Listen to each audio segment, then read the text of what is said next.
Cool Stuff's gonna have a booth at Gen Con, so if you have any Magic cards, Yu-Gi-Oh cards, or HeroClix singles to get rid of, please stop by. We offer great prices and a 25% bonus for trade-ins. Please visit our website for more information.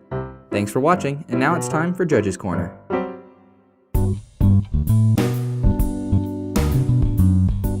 Hey everyone, welcome back to Judge's Corner. In today's episode, we're going to be talking about player communication.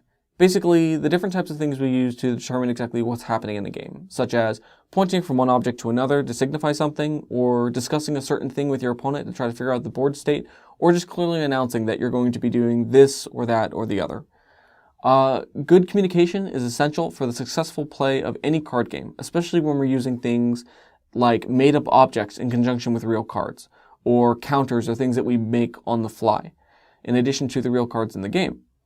So before we move forward, I want to talk about the difference between lying versus bluffing. Basically, bluffing is anything where you would make your opponent think that you're going to do something when really you're going to do something else, or make your opponent think that you have something when really you don't, or you have something entirely different, such as posturing or acting a certain way when you plan on playing a completely different way, or telling your opponent that there's a certain card in your hand while you're deliberating if you want to play it, when really that card isn't in your hand to begin with. That's because your opponent could never normally have access to see what's in your hand. Lying would be something like saying that your Tarmogoyf is a 3/4 when really it's a 4/5, or that your Planeswalker has 3 loyalty counters on it when really it has 4. If you're aware of these things and you're lying about them, you're probably going to get removed from the event. So I highly encourage that you don't do that. So next, let's take a look at the different types of information that we're dealing with when we're playing a game of Magic. So we have free information, which is basically any information that is available to all players at any given point or time in the game. Derived information, which is information that can be answered but must be answered truthfully if it is. And private information, which is basically hidden information that neither player can have access to unless for some reason that player would be allowed access to it. So now that we've taken a look at all three types of information, let's take a closer look at free information. Free information would be things like the details of the current game actions and past game actions that still affect the game state, such as, hey, what did you name with that pithing needle? Also, the names of any visible objects, such as token names, card names, perhaps because they're in a foreign language. Or the types of any counter in a public zone. For example, hey, is that a charge counter? Hey, are those +1/+1 counters or -1/-1 counters? Hey, are those loyalty counters on that Planeswalker? The physical status and current zone of any object. For example, hey, is that card tapped or flipped? Player life totals, poison counter totals, and the game score of the current match. And then finally, the current steps and or phases and which players are active. Like, hey, is this combat or the declare blocker step? Where exactly are we in that? Or did that happen at the end of your turn or at the beginning of mine? Whose turn is it right now? The next thing I want to talk about is derived information, which is basically anything where a player has to try to figure out what's on the battlefield on their own. It can be answered, but if it is answered, it has to be answered truthfully, and it can always be chosen not to be answered. Any of these things have to be figured out normally by players all on their own.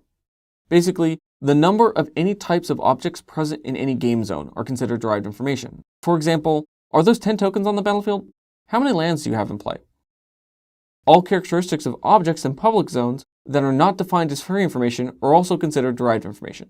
This is kind of a catch-all, and it covers a lot of things like, hey, is that hybrid card a multicolor card? Or what's the power and toughness of your Tarmogoyf? Or how many cards are in your hand? The last thing I want to talk about concerning derived information concerns game rules, tournament policy, or oracle text. Any content that is official information pertaining to the current tournament. The last thing I want to talk about is private information, which is basically any information where players aren't granted access to this information naturally. For example, hey, what's in your hand? Hey, what cards are in your deck? Hey, what did you side into your deck into game 2? Or how about, are you a boy or a girl? So the last couple of things I want to talk about are when we choose to answer questions or are forced to answer questions, we can't mislead someone if we do answer those questions. And this includes to our opponents and to judges. This is considered lying, and lying is considered cheating, and this will get you disqualified from the event. So please, don't do it. And the last thing I want to talk about is how, remember that all derived information is considered free information at regular. And judges are encouraged to answer questions regarding free information and to help players figure out free information. So you'll notice at regular events, this like F&M or pre-releases, that judges can help players figure out and answer a lot more questions. So again, if you have any questions at your local F&M, make sure to raise your hand and call for a judge. We're happy to help you out. So until next time, In the words of Professor Oak, remember, the early bird catches the worm, or in this case, the Pokemon.